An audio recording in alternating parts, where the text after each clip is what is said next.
Bismillahirrahmanirrahim. Assalamualaikum warahmatullahi wabarakatuh. Teman-teman sekalian, kaum muslimin wal muslimah yang dimuliakan Allah Subhanahu wa taala.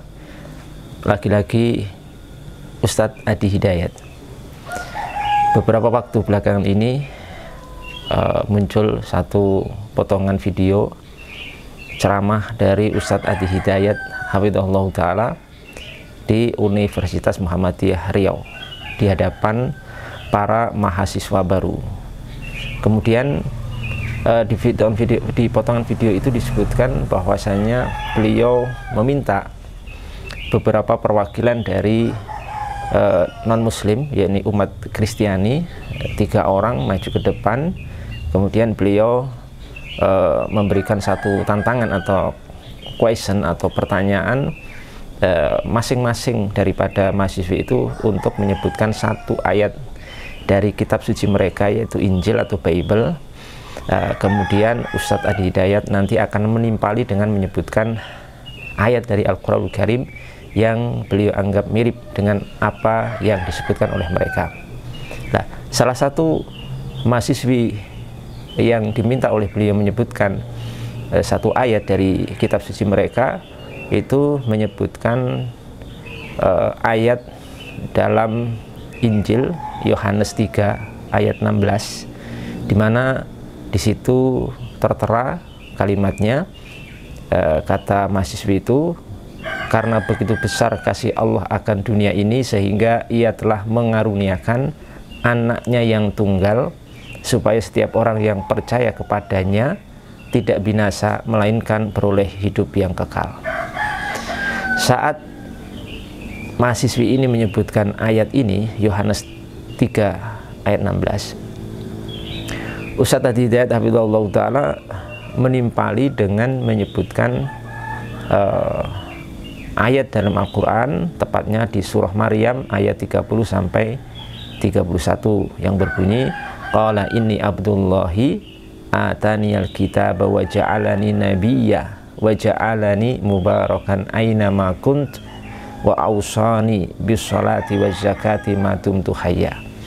Yang artinya, sesungguhnya aku, maksudnya Isa bin Maryam, adalah hamba Allah. Dia memberiku Alkitab, yakni Injil, dan dia menjadikan aku seorang nabi. Dan dia menjadikan aku seorang yang diberkati di mana saja aku berada. Dan dia memerintahkan kepadaku untuk mendirikan sholat dan menunaikan zakat selama aku hidup. Teman-teman sekalian yang dimuliakan Allah Subhanahu wa taala, potongan video ini menjadi polemik di tengah-tengah masyarakat. Ada sebagian pihak yang kemudian menyampaikan dan menuduh bahwasanya Ustadz Adi Hidayat telah menyamakan Al-Quran dengan Injil, khususnya di ayat yang sudah kita sebutkan tadi. Bahkan sebagiannya menyatakan bahwasanya Ustadz Adi Hidayat dituduh telah membenarkan konsep ketuhanan menurut orang-orang Nasrani, dan beberapa tuduhan yang lain, bahkan mungkin sebagiannya sangat ghulu, sangat berlebihan dalam menyikapi potongan video ini, sehingga menghujat, ada yang mencaci maki Ustadz Adi Hidayat, bahkan ada yang menuduh dengan tuduhan-tuduhan kekufuran. Baik, kita akan jelaskan seperlunya. Perlu untuk diketahui bersama bahwa ketika Ustadz Adi Hidayat melakukan hal itu, kami secara pribadi, dan ini mungkin ada orang lain yang berbeda pandangan, silakan, tapi untuk kami pribadi itu melihat bahwasanya Ustadz Adi Hidayat ini ketika melakukan itu juga tidak bisa disalahkan. Sebab begini, beliau waktu itu hanya berusaha menyebutkan ayat Al-Quran ya, yang satu tema dengan Injil Yohanes 3:16. Kemudian beliau menyebutkan surah Maryam ayat 30 sampai 31 tadi.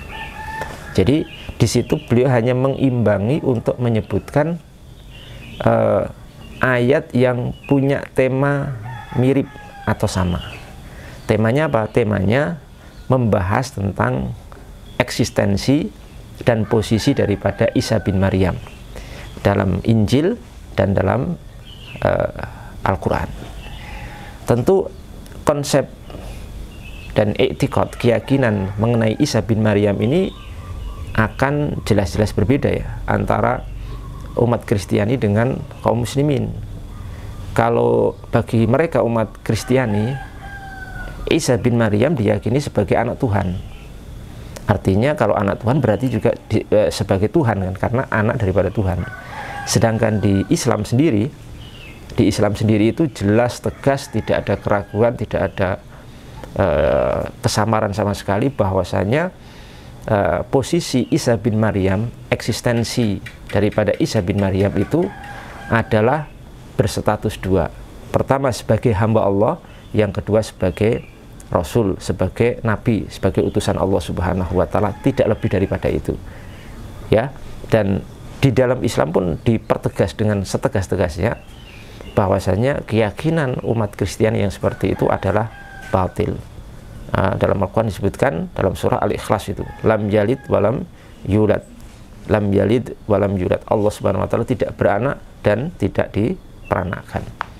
Sehingga saat itu yang kami tangkap, Ustadz Adi Hidayat tidak sedang ya menyamakan Quran dengan Injil ya, tapi beliau itu hanya menyebutkan Al-Quran yang punya tema sama dengan Injil Yohanes 3 ayat 16 tadi, yang beliau menyebutkan surah Maryam ayat 30 sampai 31.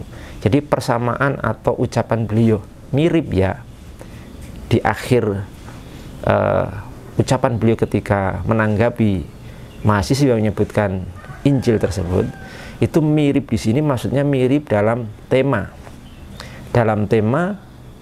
pembahasan penjelasan tentang kedudukan Isa bin Maryam di dalam Injil dan di dalam Quran, bukan mirip dari sisi makna ataupun dari sisi pemahaman. Tentu ini tidak mungkin kita tuduhkan kepada Ustadz Adi Hidayat hafizahullah ta'ala. Ya, kita tahu bahwasanya Ustadz Adi Hidayat itu seorang yang berilmu, punya latar belakang pendidikan yang cukup tinggi ya, dengan berbagai capaian keilmuan.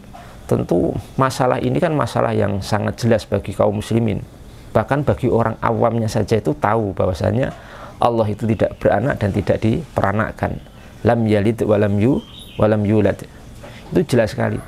Apakah mungkin kemudian bagi orang awam saja memahami akan hal ini, kemudian untuk Ustadz Adi dia tidak memahami dan membenarkan konsep keyakinan umat Kristiani yang menganggap Isa bin Maryam sebagai anak Tuhan? Tentu tidak mungkin. Ya, jadi ini yang harus kita pahami bersama. Dan sebenarnya kalau kita mau jujur, justru ketika Ustadz Adi Hidayat menimpali penyebutan Yohanes 3 ayat 16 dengan menyebutkan surah Maryam ayat 30 sampai 31, itu ada upaya untuk menampilkan keyakinan umat Islam dan membantah, ya dalam tanda kutip membantah isi Injil tersebut dengan menyebutkan surah Maryam ayat 30 sampai 31, karena dua ayat ini secara makna substansinya sudah berbeda ya. Jadi substansinya itu jelas-jelas bertolak belakang 100%. Kalau di Yohanes itu menetapkan Isa sebagai anak tunggalnya Tuhan. Kalau di surah Maryam jelas-jelas disebutkan itu bahwasanya Isa bin Maryam adalah hamba dan nabinya, hamba dan utusan Allah Subhanahu wa Ta'ala. Jadi ini sebenarnya kalau kita mau teliti, justru Ustadz Adi Hidayat itu sedang membantah keyakinan itu, tapi dengan cara yang halus, dengan cara yang sangat begitu tidak disadari oleh orang yang sedang dibantah, karena konteksnya waktu itu berhadapan dengan umat Kristiani yang mungkin beliau ingin memberikan satu pemahaman ingin mengkanter pemahaman itu dengan cara yang paling sopan, paling sejuk gitu ya. Karena memang seorang itu kadang mempertimbangkan diksi yang dipakai ketika berhadapan dengan seseorang, mengingat situasi dan kondisi untuk meraih satu kemaslahatan, mura'atul masalih dan mafsadah yang akan muncul. Atau mungkin juga Ustadz Adi Hidayat waktu itu ya, beliau memang berusaha untuk menampilkan ayat Al-Quran yang mirip dengan apa yang disebutkan di dalam Injil ya. Karena memang kita ketahui Injil ataupun Taurat ya, itu kan sama-sama sebenarnya kitab suci yang diturunkan oleh Allah Subhanahu wa Ta'ala ya, termasuk Al-Quranul Karim, yang mungkin sebagian ayat-ayatnya itu memang ada kemiripan-kemiripan, ada kesamaan-kesamaan tentu yang belum dirubah ya, belum dirubah oleh tangan-tangan yang tidak bertanggung jawab ya. Tapi itu sesuatu yang memang secara fakta mungkin terjadi dan mungkin ada, tinggal nanti ada kajian-kajian lebih mendalam tentang masalah itu. Tetapi sekali lagi perlu kita tegaskan bahwa tidak mungkin, sangat kecil kemungkinan bahkan mustahil Ustadz Adi Hidayat tidak memahami konsep tentang eksistensi Isa bin Maryam di dalam Injil dan perbedaannya di dalam Al-Quranul Karim atau di keyakinan kaum muslimin. Sehingga sebenarnya kejadian itu masih multitafsir ya, apa gerangan, tujuan, maksud, dan sebenarnya bagaimana ya, sesungguhnya hakikat kejadian itu mengandung banyak kemungkinan. Walaupun saya pribadi, kami pribadi meyakini bahwa Ustadz Adi Hidayat jauh dari apa yang dituduhkan, membenarkan isi Injil, menyamakan Quran dengan Injil dan seterusnya, itu tidak mungkin bagi kami pribadi ya. Sehingga kalau ada hal-hal yang masih multitafsir seperti ini, kita tidak bisa dan menjatuhkan satu hukum tertentu kepada orang tertentu, karena kita belum tahu sejatinya apa yang sebenarnya terjadi dan apa maksud daripada yang mengucapkan itu.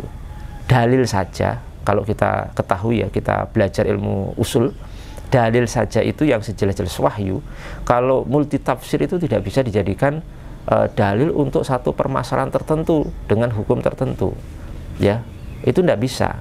Ad-dalil idza tatarraqa ilaihi al-ihtimalu saqata bihi al-istidlal, kan begitu kaidahnya. Tidak bisa ya, itu untuk dalil yang wahyu, apalagi untuk ucapan manusia seperti ucapan Ustadz Adi Hidayat hafizahullahu ta'ala.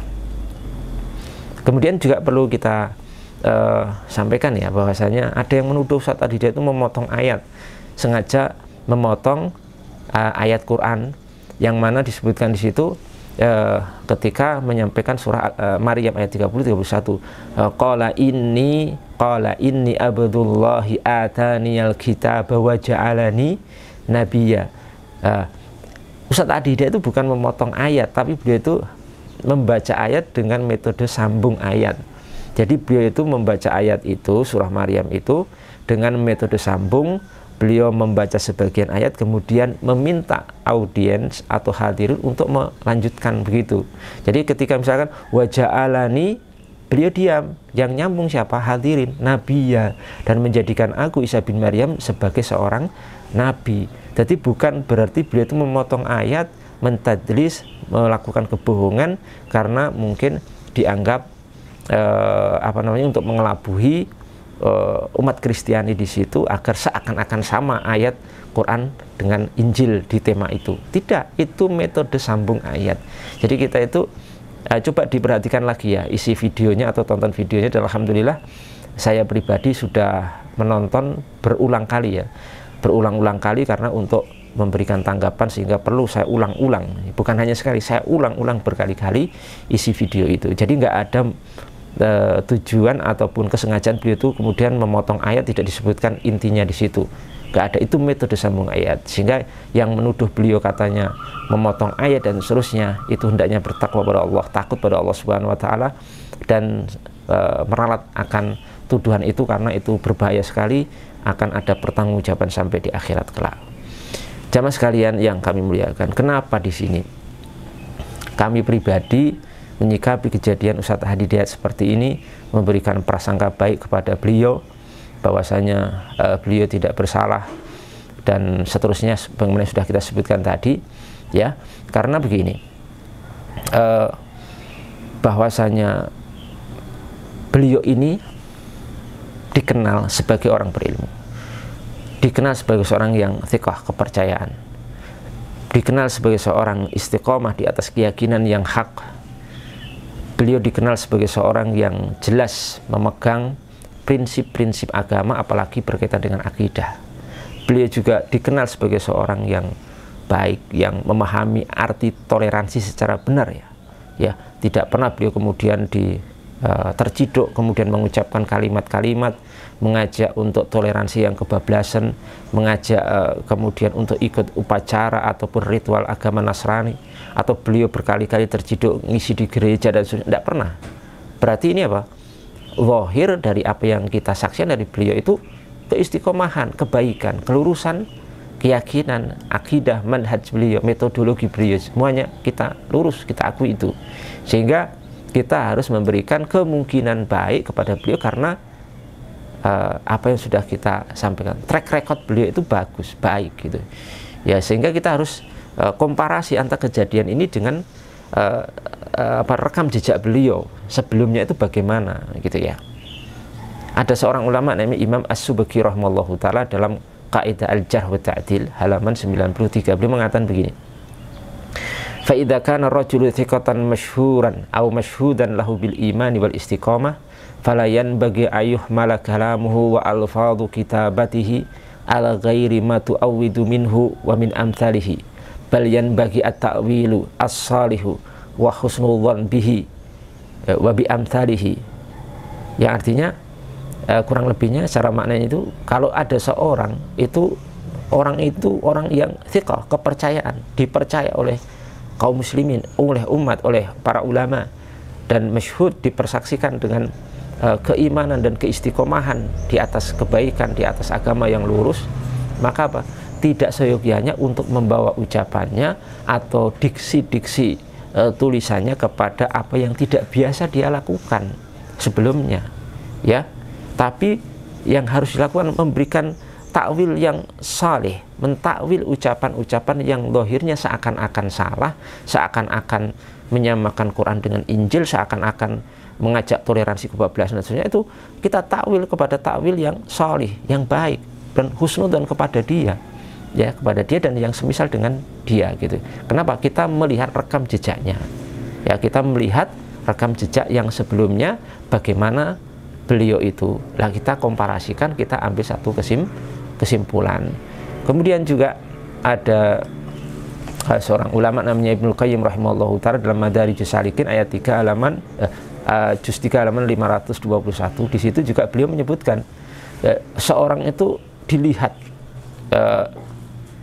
bagaimana thariqah daripada orang itu, sirahnya, madhab sebelumnya, untuk mengkomparasi, membandingkan dengan apa yang terjadi setelahnya gitu ya. Beliau mengatakan, wal kalimatul wahidatu yaquluha itsnan yuridu biha ahaduhuma a'dhamal batili wa yuridu biha al-akharu makhdhal haqqi wal i'tibaru bi tariqatil qaili wa siratihi wa madhhabihi wa ma yadu ilaihi wa yunadhiru anhu. Yang intinya itu kurang lebih bahwasanya satu kalimat yang diucapkan oleh dua orang, yang satu menghendaki kebatilan yang besar, yang satu menghendaki kebaikan, al-haq, kebenaran, maka yang wal i'tibaru, yang jadi parameter dalam masalah ini apa? Bi tariqatil qail, dengan metodologi daripada orang yang mengucapkan, kemudian rekam jejak hidup dia bagaimana, kemudian madhabnya seperti apa, dan kepada apa dia mengajak, dan munadharah tentang masalah itu.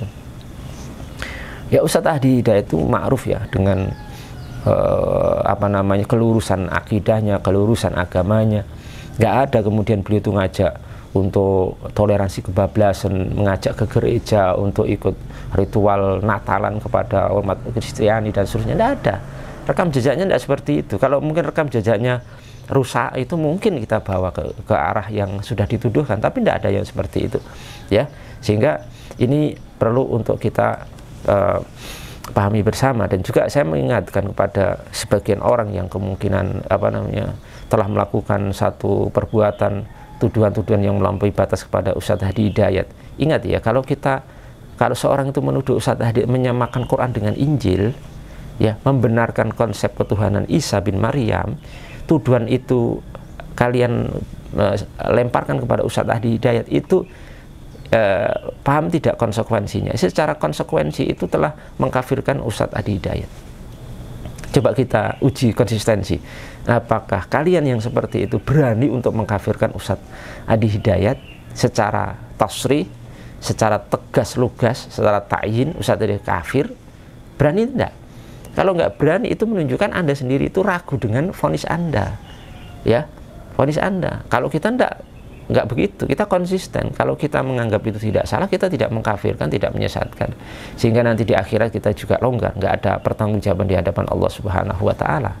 Ya, kaum muslimin yang dimuliakan Allah Subhanahu wa Ta'ala, sebagai penutup di sini kami ingin menyampaikan sebuah nasihat dari sahabat Umar bin Khattab radhiyallahu ta'ala anhu, atau potongan nasihat dari sahabat Umar bin Khattab yang disebutkan oleh Imam Al-Baihaqi dalam Syu'abul Iman jilid 6 halaman 323. Di situ beliau rahimahullah mengatakan, wala tadunanna bi kalimatin kharajat mimri'im muslimin syarran wa anta tajid laha fil khairi mahmala. Sungguh janganlah kamu menyangka ada satu kalimat yang keluar dari lisan seorang muslim itu jelek, dalam kondisi kamu mendapatkan peluang untuk membawa kepada kemungkinan baik.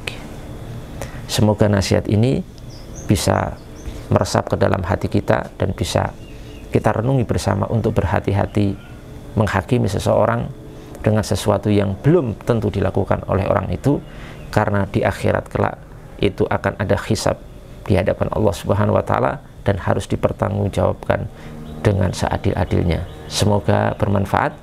Assalamualaikum warahmatullahi wabarakatuh.